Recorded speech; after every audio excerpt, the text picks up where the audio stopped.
Vamos fazer a nossa prece? Sim, vamos. Né? Então, hoje, quem vai fazer a prece é você, né? Que foi eu que fiz da outra vez, né? Faço sim. Então, a Grace vai fazer a prece para nós, tá? Então, meus caros amigos, vamos, nesse momento, cerrar nossos olhos, elevar nossos pensamentos até Deus, nosso Pai, até Jesus, nosso Mestre, irmão, a nossa Mãe Santíssima, e agradecer também aos amigos espirituais, que são os responsáveis pelos nossos trabalhos, pelos nossos anjos da guarda, que sempre nos sustentam, para que nós possamos ter esse interesse, essa boa vontade de nos melhorarmos.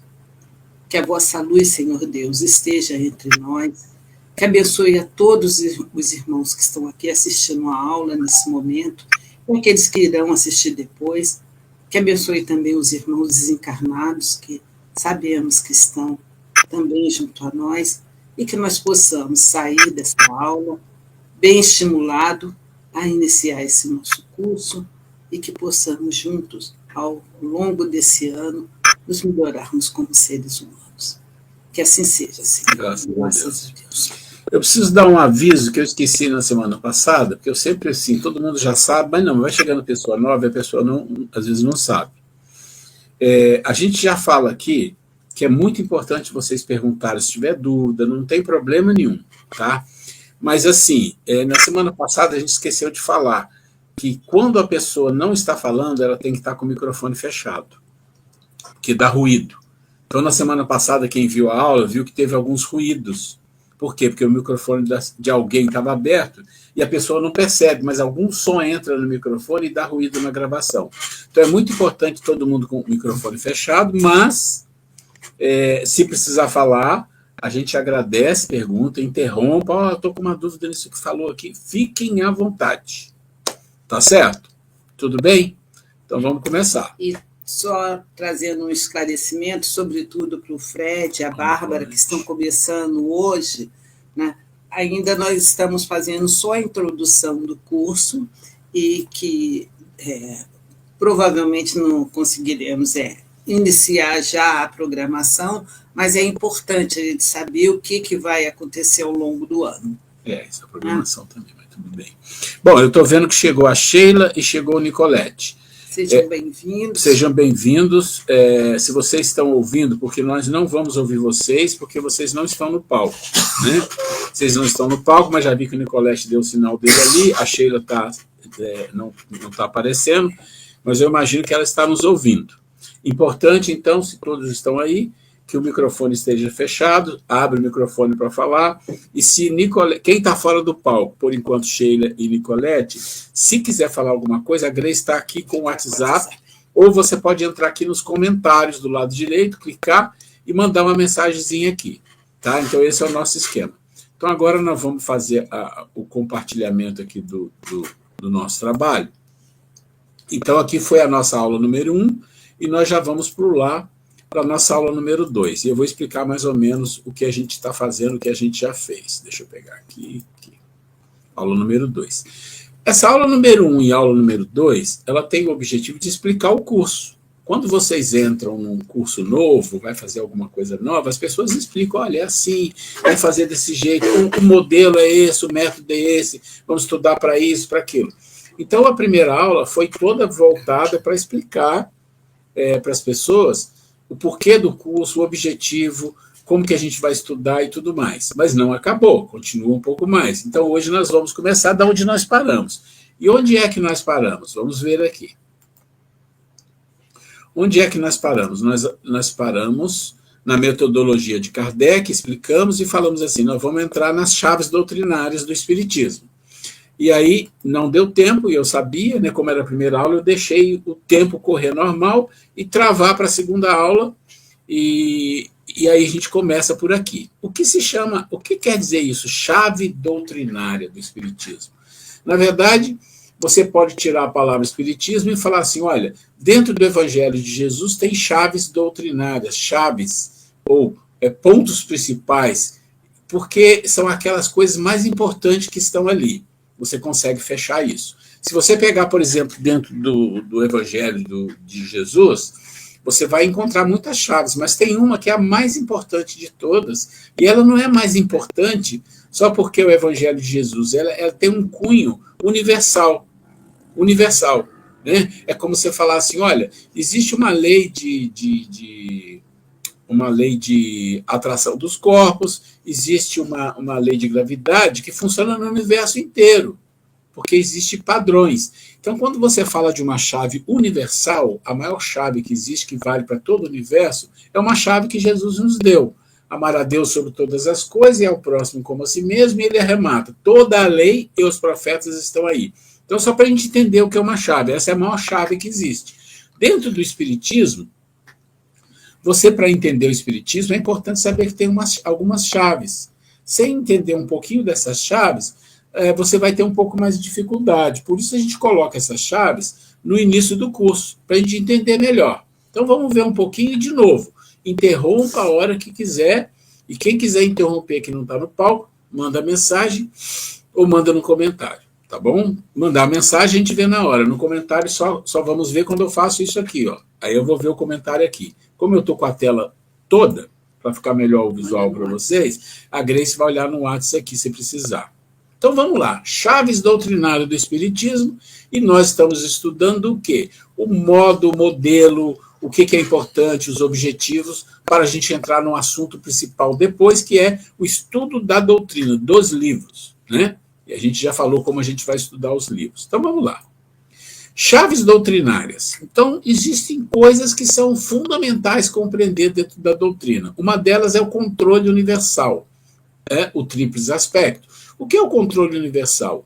É um controle que o Kardec, como ele era um cientista, um pedagogo, um espírito muito evoluído, ele criou um sistema para controlar todas as mensagens, todas as respostas, todas as perguntas que existem no livro, para que não houvesse engano, não houvesse engodo. Por quê?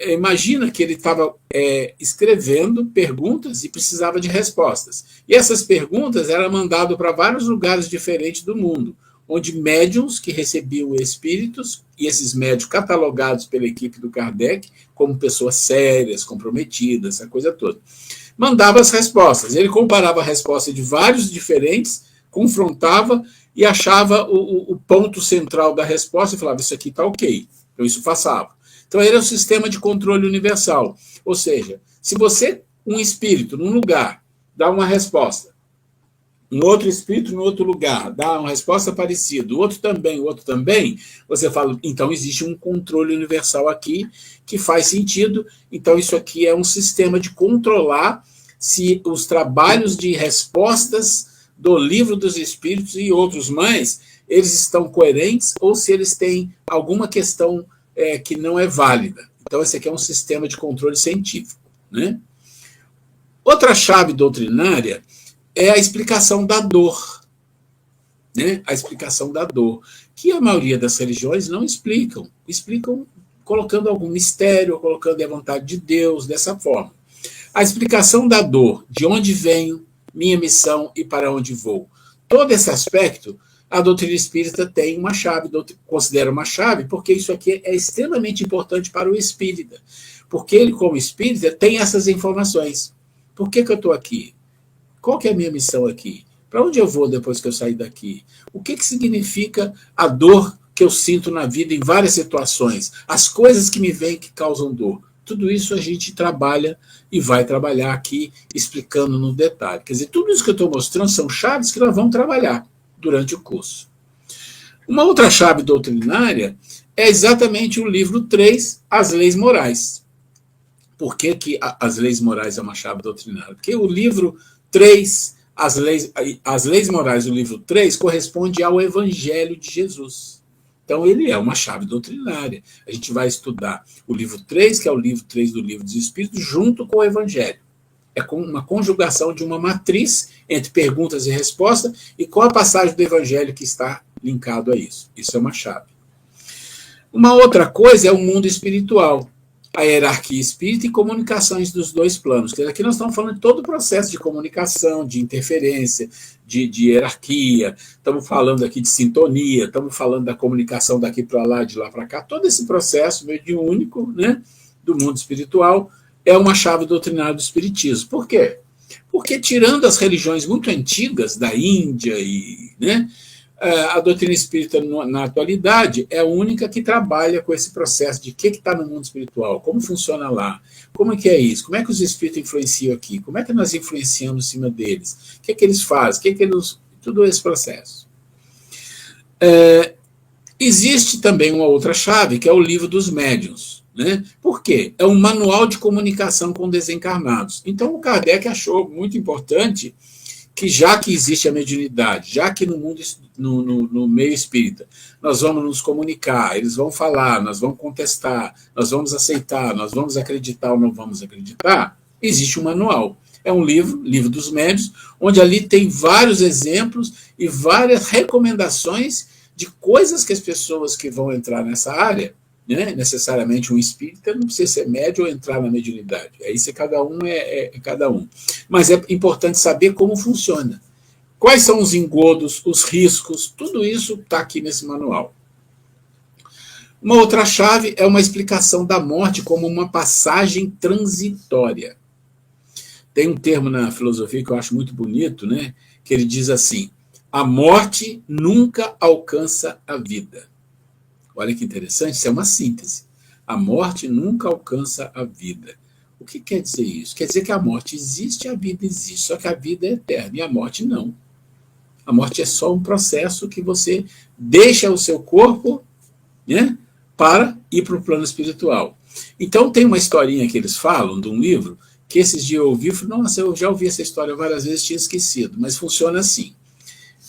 Para o espírita, nós temos um corpo físico, e para todas as religiões também. Nós temos uma alma, um espírito, para todas as religiões também. Mas para nós espíritas, nós temos uma outra coisa, um outro corpo que se chama perispírito.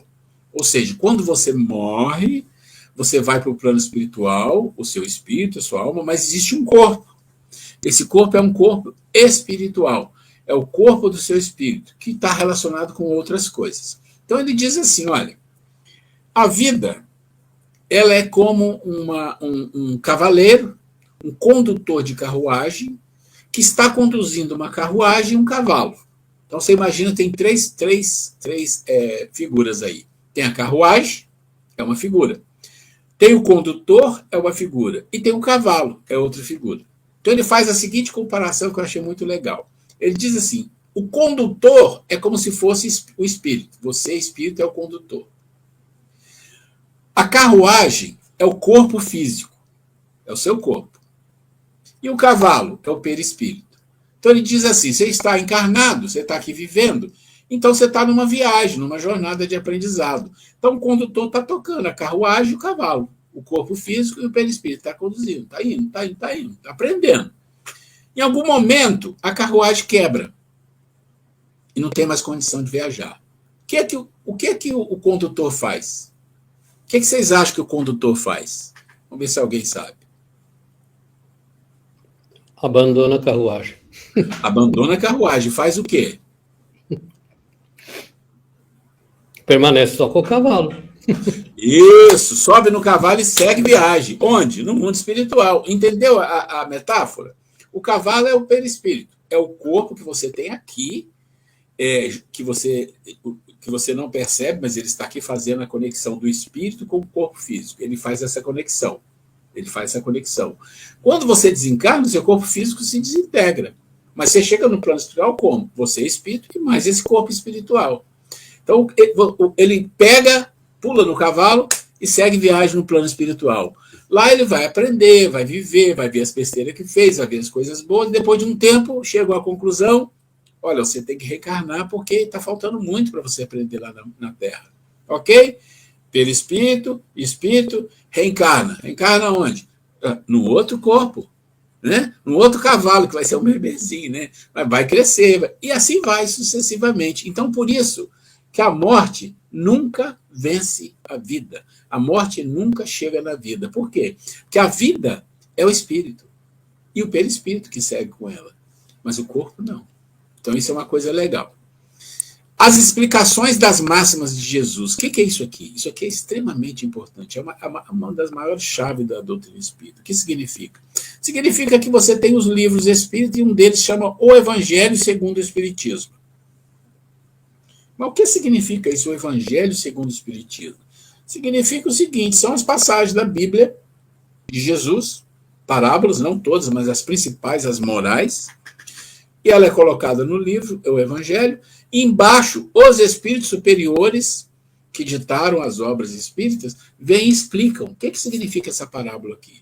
Por que Jesus falou desse jeito? O que significa isso? O que significa aquilo? Então, é uma explicação do plano espiritual superior das passagens, e aí o que acontece? A gente fica conhecendo melhor as questões do Evangelho.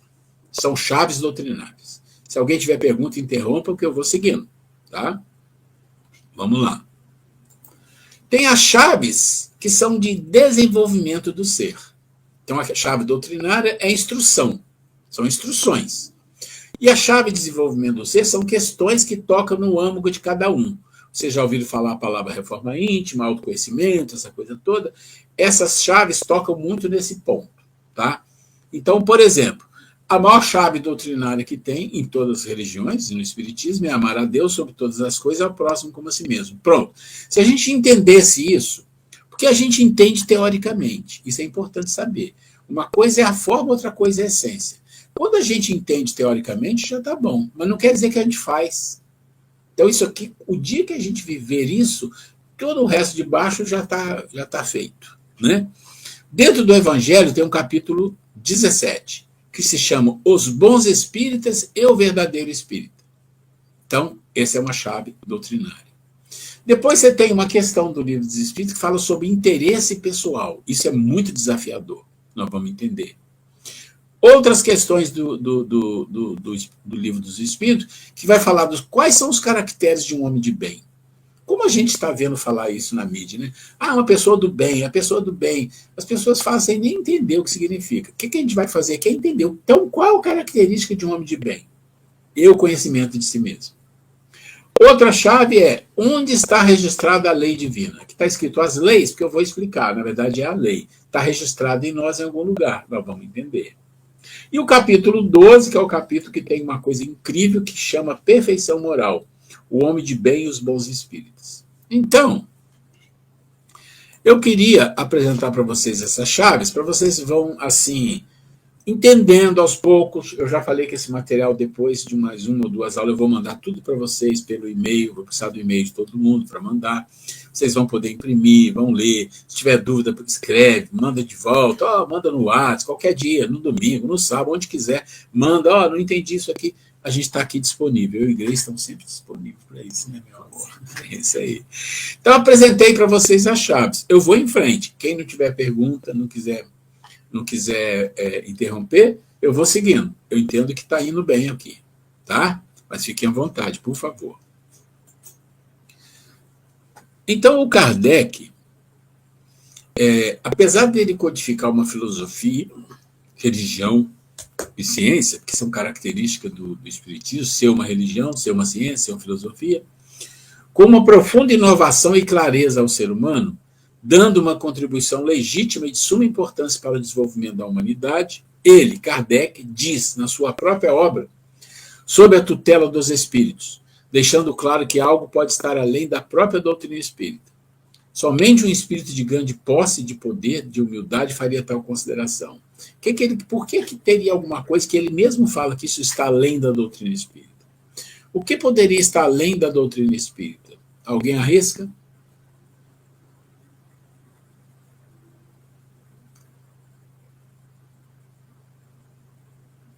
Vamos lá? Quando você fala a doutrina espírita, você está falando de quê?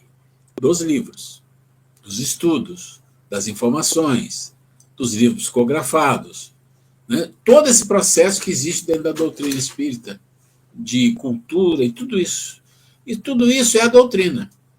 Mas o que pode ser mais importante que isso para nós, para a nossa evolução espiritual? Olha o que está escrito ali embaixo, forma e essência. exterior e interior, o verdadeiro aprendizado. Então, Kardec fala, lá no capítulo dos Bons Espíritas, ele diz assim, reconhece-se o verdadeiro espírita pelo esforço em se transformar e domar suas más inclinações. O que significa isso? Ele está dizendo assim, olha, o espírita não é o presidente da casa. O espírita não é o melhor médico da casa. O espírita não é a pessoa que vai no centro todo dia trabalhar. Não é. O espírita não é o que conhece a doutrina espírita de toda maneira que você pode imaginar, de tanto que ele estuda. Não. O verdadeiro espírita não é nenhum desses. Pode ser, mas não é. Não é isso que o coloca na posição de um verdadeiro espírita. O que coloca alguém na posição de verdadeiro espírita é o esforço que a pessoa faz em se transformar e domar suas más inclinações. Porque isso é o progresso, esse é o crescimento, esse é a luz que ilumina. A Grace quer fazer um comentário. Vai lá. E falando em luz e interior, exterior, nós estamos aqui lembrando, né, uma parábola de Jesus, uma afirmação quando Jesus ele nos exorta a não colocar a candeia embaixo do alqueire. O que significa isso? Candeia, se alguém não sabe, é tipo uma lamparina, né, que era alimentada por querosene na época de Jesus, e alqueire um cesto grande que condimentava alimentos, e Jesus falou isso, não coloque a candeia embaixo do alqueire. Do cesto? O que significa isso, gente? Jesus, desde lá atrás, desde sempre, ele sempre nos exortava, ele lembrava que nós temos, todos nós, os espíritos nos informam isso, que todos nós temos na nossa essência uma centelha divina. Todos nós, ao sermos criados, Deus colocou aquela partezinha dele dentro de nós, uma pequena luzinha, né? E o que Jesus veio nos dizer? Lá em Mateus, se eu não me engano, acho que é versículo 14, e depois na sequência veio 16. O que Jesus fala? Que vós sois a luz do mundo. Olha que coisa linda quando Jesus afirma isso, que nós somos a luz do mundo. Então, se Jesus acreditava, ele olhava com todas as nossas imperfeições, ele olhava para dentro de nós e via o quê? A nossa essência, aquilo que nós tínhamos dentro de nós, e ele ainda afirmava, ele falava, brilha a vossa luz. Então, e complementando aqui com o Kardec, né, que o Kardec fala, espíritas, amai-vos e instruí-vos. Então, gente, vejam só, Jesus, lá atrás, Kardec também, né, ele instruía, ele dava essa orientação, que é o lema do Espiritismo, né? Então, nós estamos aqui, na condição de espíritas, graças a Deus, nós temos essa bênção de ter o Espiritismo trazendo essas informações para nós do mundo espiritual e tudo mais, né, que ele nos afirmando de vidas pregressas, né, que nós somos resultado hoje daquilo que nós fomos ontem, e o nosso amanhã será o resultado de como estamos sendo hoje. Então, nós temos que ser muito gratos a Deus, né, e realmente trabalharmos dentro de nós para que essa luz brilhe, essa nossa luz brilhe, e brilhe de que forma? Que brilhe que nós possamos compartilhar através de conhecimento, como ela colocou muito bem ali.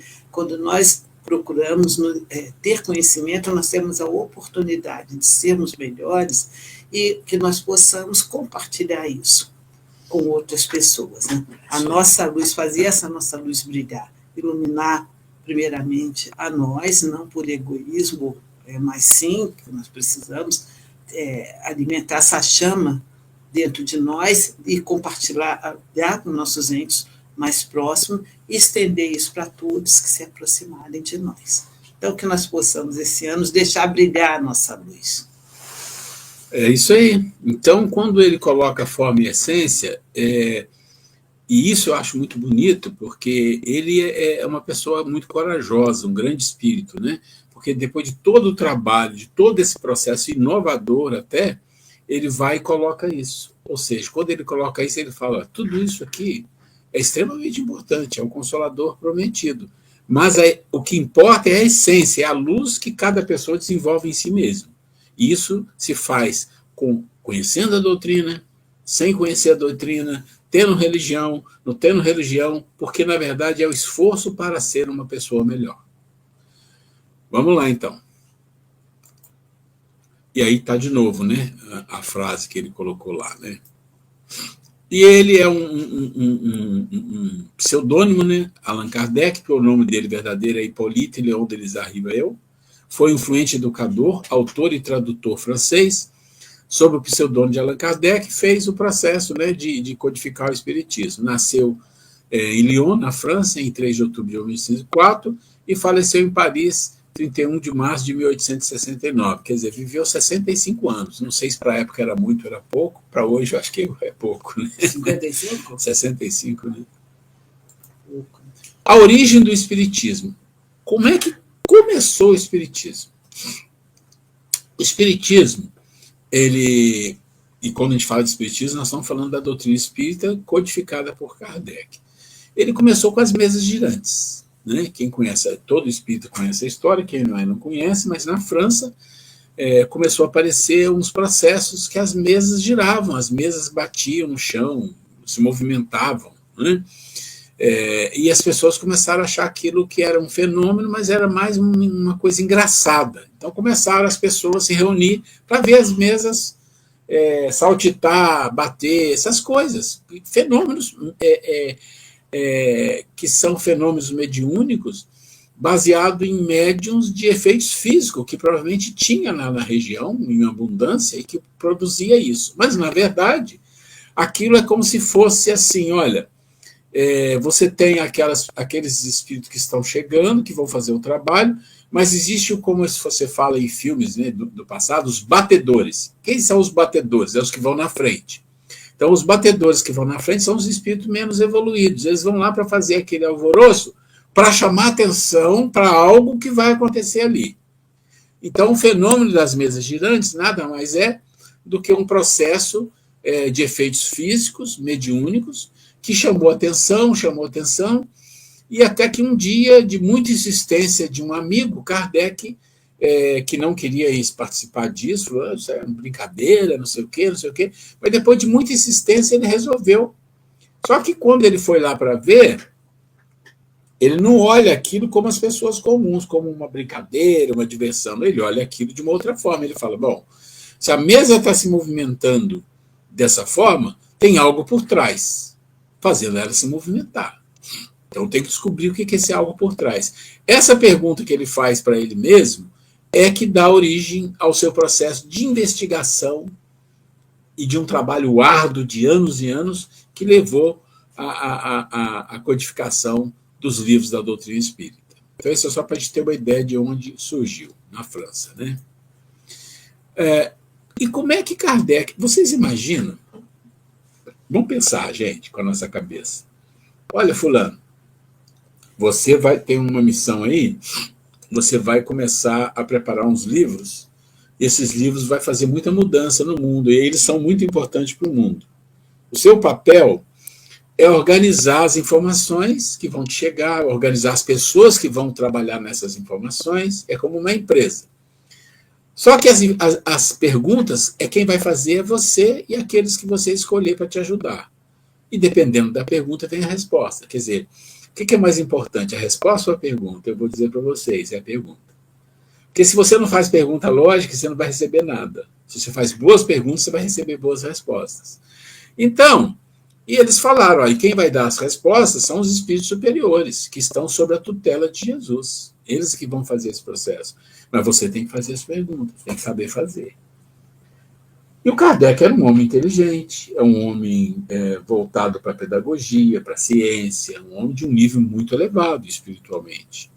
Então ele criou um processo, ele falou, bom, se é isso, eu vou ter que criar uma lógica, um processo para trabalhar com isso, como se fosse uma empresa. E começou a trabalhar com a esposa, que era Amélie. a Mélie Baudet, que era uma companheira assim, daquelas assim, raras, que o ajudou imensamente nesse processo, né? Então, olha só, a ordem de publicação dos livros. Quais são os livros? O Livro dos Espíritos, 1857 e 58. Né? Porque o de 57, no início, ele saiu com 501 perguntas. Logo depois veio com 1019 perguntas, que é o total. Depois veio o Livro dos Médiuns, 1861, o Evangelho, 64, Céu e Inferno, Gênesis, e o que é o Espiritismo, que eu falei e mandei para vocês em PDF, que é um resuminho, as coisas mais básicas do Espiritismo, feito por Kardec também. Tá? Então, esses são os livros. Ok. Como é que funciona? Funciona assim. O Livro dos Espíritos é o centro, é a base. E em torno dele estão os 4 livros. Quando a gente fala assim, livro 1, 2, 3, 4, dentro do Livro dos Espíritos, porque, na verdade, cada parte do Livro dos Espíritos, que se divide em 4 partes, se relaciona a um outro livro. Então, por exemplo, dentro do Livro dos Espíritos, você tem perguntas e respostas no início, que são 75, está relacionado o quê? A Gênesis, que é a primeira parte do livro. A segunda parte é o Livro dos Médiuns, é o que tem 55, quase 55% de todo o Livro dos Espíritos é relacionado ao Livro dos Médiuns. Depois nós vamos entender por quê. Depois, a terceira parte do livro, é a segunda parte maior, depois do Livro dos Médiuns, é o Evangelho, está relacionado ao livro 3 do Livro dos Espíritos. E o último também é pequeno, a parte 4 é o livro O Céu e o Inferno, está relacionado o quê? A quarta parte do Livro dos Espíritos. Então, esse é o processo. Então, você entende que quando a gente estudar o Livro dos Espíritos, nós vamos estudar as perguntas e respostas, vamos ver as relações, vamos ver um pouco do que está na Revista Espírita, o que está no Livro dos Médiuns falando disso e tal. Mas a parte que nós vamos estudar mais voltada para estar relacionada ao livro O Evangelho, é a parte 3, que nós vamos estudar, como ele já está pronto, a gente vai estudar os dois ao mesmo tempo, um relacionado com o outro. Então, esse é o nosso processo. Bom, a estrutura do Livro dos Espíritos tem uma estrutura. Tá? Então, ele tem livro 1, livro 2, livro 3, livro 4. Parte primeira, parte segunda, parte terceira, parte quarta. Eu acabei de falar aqui. Aqui só estou mostrando o percentual de cada um. Por quê? Porque quando Kardec começou a preparar isso aí, ele falou assim, bom, qual o meu objeto de estudo? Qual o meu objetivo? Qual o centro do meu objeto de estudo?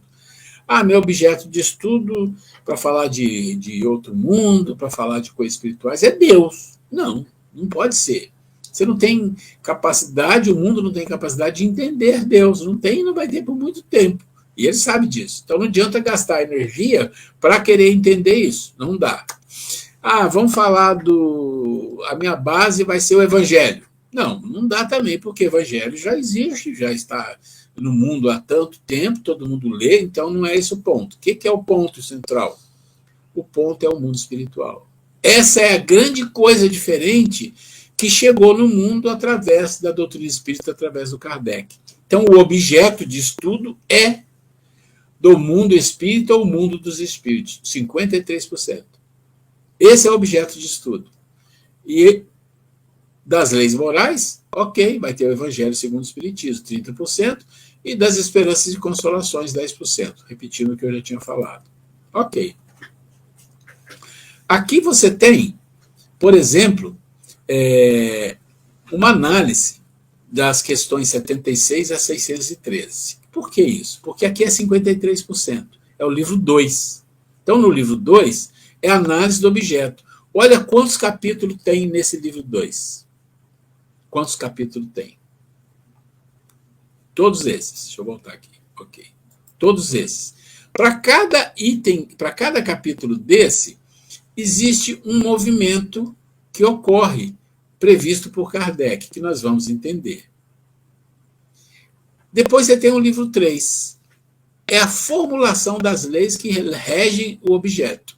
Então você tem o objeto, é esse aqui. Esse é o objeto. É todo o motivo do estudo. Mas você tem que saber que existem leis para isso. E quais são as leis? O que é a lei? Quais são as leis? Como validar e praticar as leis? Isso está onde? No livro 3, o Evangelho.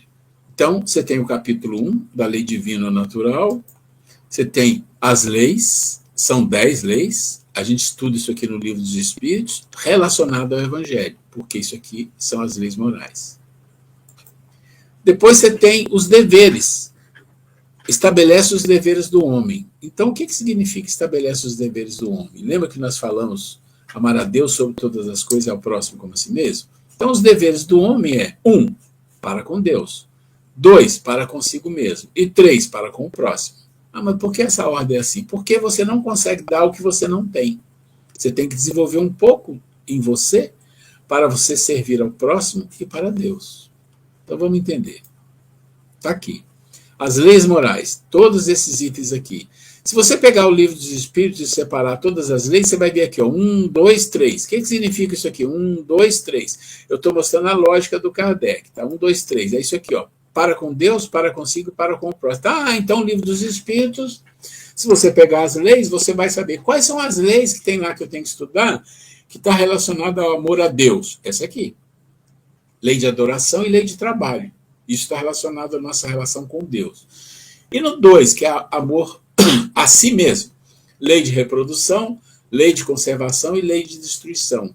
E para com o próximo, lei de sociedade, lei de progresso, lei de igualdade, lei de liberdade.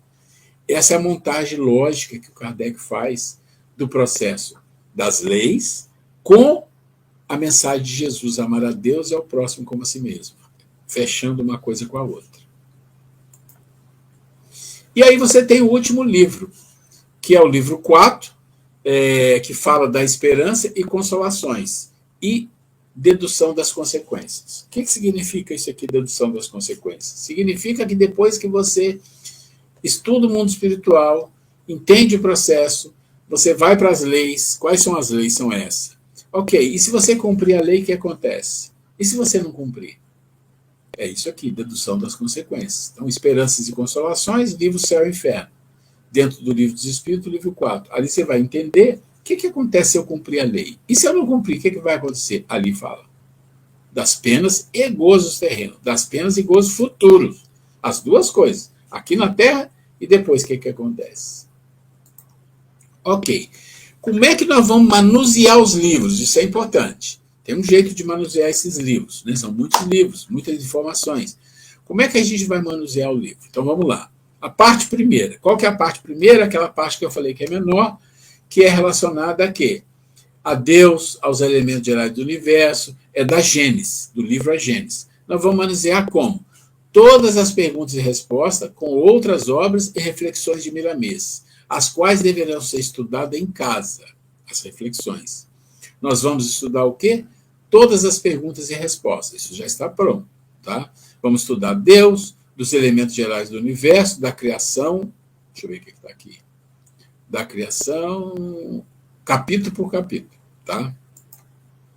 E a parte segunda? A parte segunda é a maior parte. É do mundo espírita ou mundo dos espíritos. Vamos estudar todos os capítulos. Uma grande parte, pergunta e resposta, uma por uma, está aqui. Tá? Mas algumas partes são muito conceituais e são muitos, um pouco mais filosóficas. Nós vamos resumir, nós não vamos estudar todas as perguntas, vamos pegar aquelas que são chaves e vamos fazer. Então, aqui, resumir, porque isso aqui tem muito a ver com a mediunidade, quem quiser estudar a mediunidade, então nós vamos resumir. Aqui também resumir mediunidade. Aqui vamos estudar todas as perguntas, aqui vamos resumir. Então, o que nós estamos dizendo aqui? Ó? Com exceção dos itens que constam resumir, os outros serão verificados todas as perguntas e respostas, conforme parte primeira. Então, onde está resumir, nós vamos fazer resumos. E onde não está, todas as perguntas e respostas. É como nós vamos manusear o Livro dos Espíritos na parte segunda, que é a maior parte que tem. Na parte terceira. A parte terceira será toda feita com resumos e composição entre o Livro dos Espíritos e o Evangelho, concatenando as questões e as passagens do Evangelho. Então, todas as leis estão aí. São 12 capítulos. E cada capítulo vai falar de uma determinada lei. Por exemplo, da lei divino-natural, aí você tem a lei de adoração, do trabalho, reprodução, conservação, destruição, sociedade, progresso, igualdade, liberdade, lei de justiça, de amor e caridade, de perfeição moral.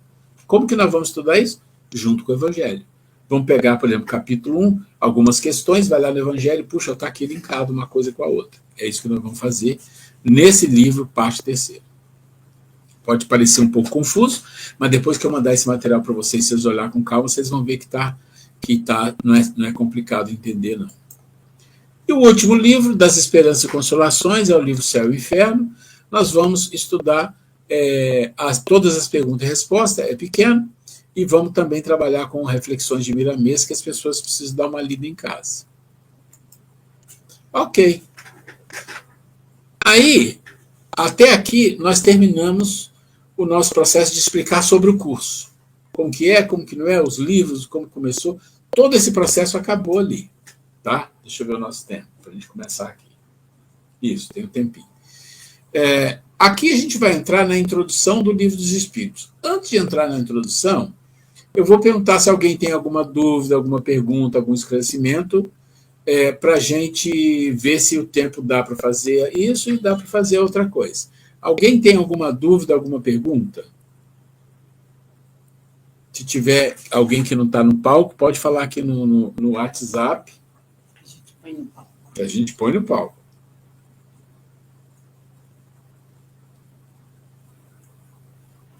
Já que ninguém quer falar, falo eu. Então vamos lá, meu amor.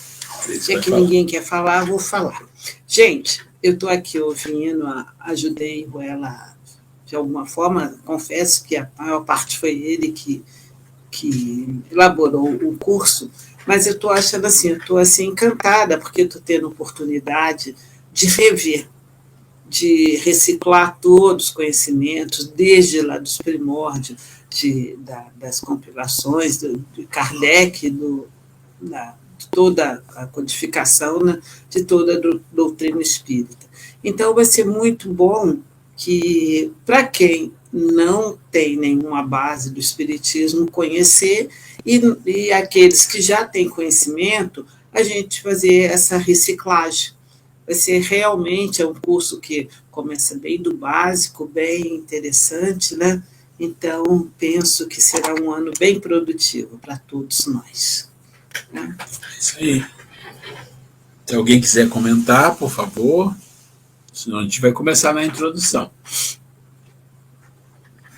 Vamos lá, então, né? Então vamos lá. Introdução ao estudo do Livro dos Espíritos. Então vamos lá. Resumo da doutrina dos Espíritos: os próprios seres que se comunicam se designam a si mesmos pelo nome de espíritos. Eles compõem o mundo espiritual como nós constituímos o mundo corporal durante a vida terrena. Então aqui já está falando, ok, é uma introdução, uma coisa que ninguém fala, hoje é comum, mas não era comum. Então está dizendo assim, existe um mundo espiritual, onde quem mora lá são os espíritos. E existe o nosso mundo corporal aqui. Claro que também somos espíritos, mas aqui você tem espírito, tem um perispírito, tem um corpo físico e tem as coisas físicas, como nós conhecemos, materialidade. Né? E lá são os espíritos. Só que, quando a gente lê o Kardec, a gente tem que ter cuidado, porque às vezes os espíritos estão falando do mundo dos espíritos que só tem espírito, que não tem perispírito, ou que é muito pouco a questão do perispírito deles. Aí ele vai falar de um nível. Mas quando você fala de mundo espiritual, em que a maioria das pessoas que estão lá são pessoas que desencarnaram recentes, com ainda uma materialidade muito forte, o perispírito é muito materializado. Existem situações muito críticas. Então não é tão simples assim. Mas aqui é um conceito que existe o mundo dos espíritos e o mundo da carne. O mundo carnal, o mundo material aqui. É só um conceito. Mas eu gosto de colocar essas coisas porque a gente estuda e de vez em quando, e vocês vão ver quando estudar as perguntas e respostas, que algumas são assim, que você olha e fala, mas aqui parece uma coisa, mas era outra. Agora ele está falando outra coisa. E a gente vai explicando e entendendo como funciona.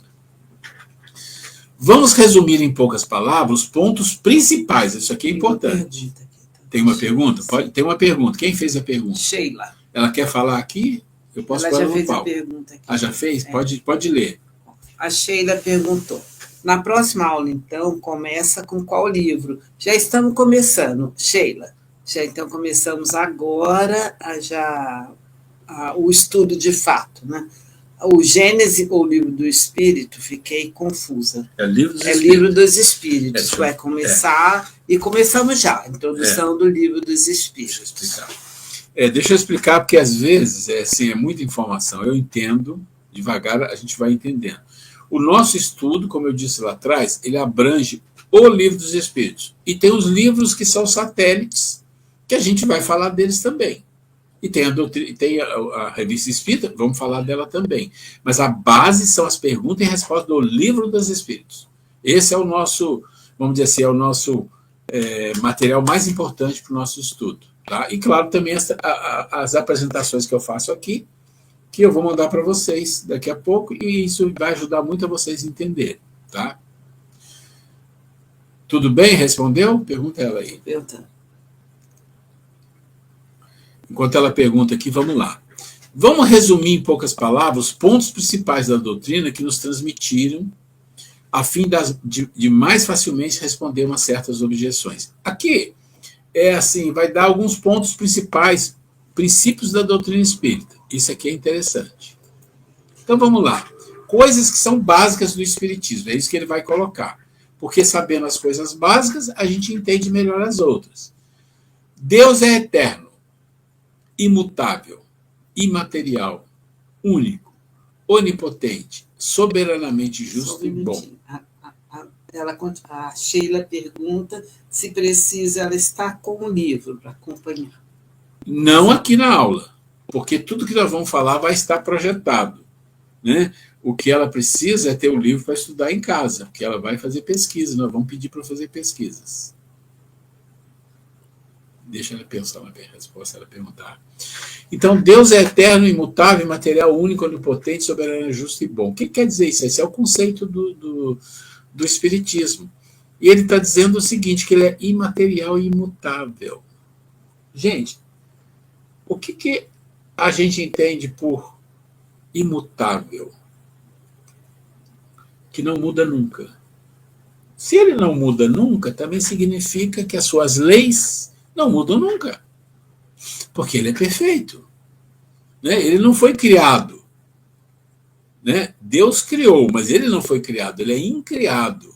E isso foge à nossa compreensão e não está no nosso nível compreender esse outro lado. Mas o que a gente pode dizer é que o Deus que nós acreditamos, ele é eterno, ele sempre existiu e sempre existirá. E ele é imutável e material, ou seja, ele é perfeito e sempre foi. E não vai mudar nada. Então, é como se dissesse assim, olha, Deus, tudo que ele faz é perfeito. As leis que existem, divinas, são perfeitas. As coisas que ocorrem conosco não tem sorte nem azar, isso não existe. Não existe. São coisas que precisam ocorrer e que devem ocorrer. São programadas para ocorrer. A gente pode mudar pelo nosso livre-arbítrio algumas questões? Pode, mas de qualquer jeito as coisas vão ocorrer. Então, é importante entender também que ele é justo e bom. Não é só justo, é justo e bom, misericordioso. Então, a sua justiça anda junto com a bondade. Isso é uma coisa muito interessante. Uma vez eu li não, só já deu. Esse ele está aqui. Oi, Sheila, tudo bem? Sheila. Agora estamos te ouvindo. Tudo bem. Ah, então tá bom. Não, mas eu já fiz as perguntas e já tá tudo certo. Ah, então tá tudo certo, né? Tá, obrigada. Ok. Então a gente está falando aqui, né? Criou o universo que abrange todos os seres animados e inanimados, materiais e imateriais. O que significa isso? Que ele criou tudo. Mas vocês lembram como fala lá que Deus criou um princípio material e um princípio espiritual? Então ele não criou o espírito diretamente, nem criou tudo assim. Não, é um princípio. E do princípio as suas leis divinas fazem com que aqueles processos de transformação vão evoluindo. Então existe uma questão que fala assim, olha, isso a gente tem que ter cuidado, vocês vão ver essa pergunta e essa resposta. Qual é o mundo real? É o mundo material onde a gente vive ou o mundo espiritual? E a resposta é o mundo espiritual. Aí existe um complemento que fala, olha, o mundo espiritual não precisa do mundo material. Se não houvesse, o mundo espiritual estaria ok. E aí a gente fala assim, poxa, mas espera aí. Será que é assim mesmo? Ou será que essa resposta é uma resposta falando de um mundo espiritual onde já existem espíritos? Claro, porque se Deus criou um princípio espiritual e um princípio material, e ele é perfeito, os dois precisam existir, sempre precisaram existir. E entra em processo de transformação até um dia que se chega que existem espíritos, não é mais princípio espiritual. E se já existem espíritos, esse mundo espiritual não necessita do mundo material, somente para os espíritos que precisam reencarnar. Então, essas coisas são coisas interessantes que a gente vai estudando e vai descobrindo umas coisas que as pessoas normalmente não comentam, né? Então, vamos lá. Os seres materiais constituem o mundo visível ou corpóreo, e os seres imateriais, o mundo invisível ou espírito. Isso é dos espíritos, isso é básico, né? O mundo espírita é um mundo normal, primitivo, eterno, preexiste e sobrevive a tudo, né? Ele não morre, o espírito não morre, né? Os espíritos revestem temporariamente um invólucro material, perecível, cuja destruição pela morte lhe restitui a liberdade. A Bárbara fez uma pergunta no chat. Então, vamos olhar. Alguém fez uma pergunta aqui, deixa eu pegar. Temos contato com Deus diretamente quando estamos no mundo espiritual? Então, o nosso contato com Deus independe de estar no mundo espiritual. É no mundo espiritual e no mundo material, contato com Deus, né? Quando a gente fala contato com Deus, é os contatos que a gente faz de alma, de prece, de pedido, essas coisas que a gente conhece. Esse é o contato com Deus. A gente faz o processo de adoração. Então, lembra que eu falei que existem as leis? Então, existe uma lei que é o contato com Deus. Qual é a lei de contato com Deus? A lei de adoração e a lei de trabalho. Depois nós vamos falar disso.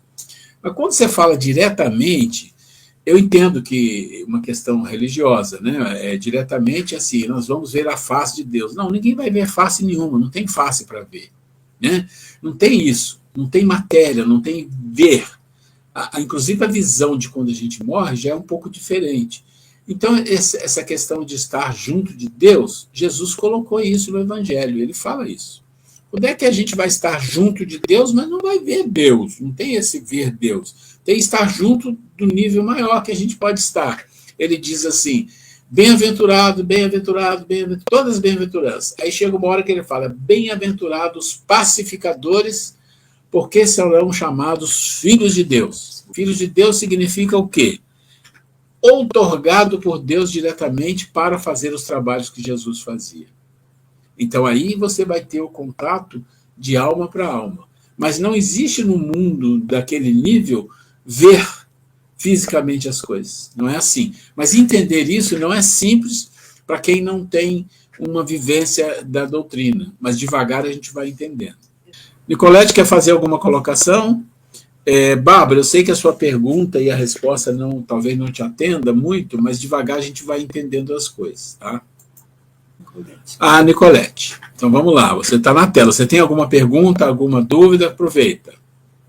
Os últimos minutos. Não tenho não. Estou aproveitando mesmo para dar uma reciclada aí nos conceitos. Tá bom. Deixa eu só ver onde nós chegamos aqui. Chegamos no slide 47. E nós não vamos seguir mais, porque nós estamos no nosso tempo aqui.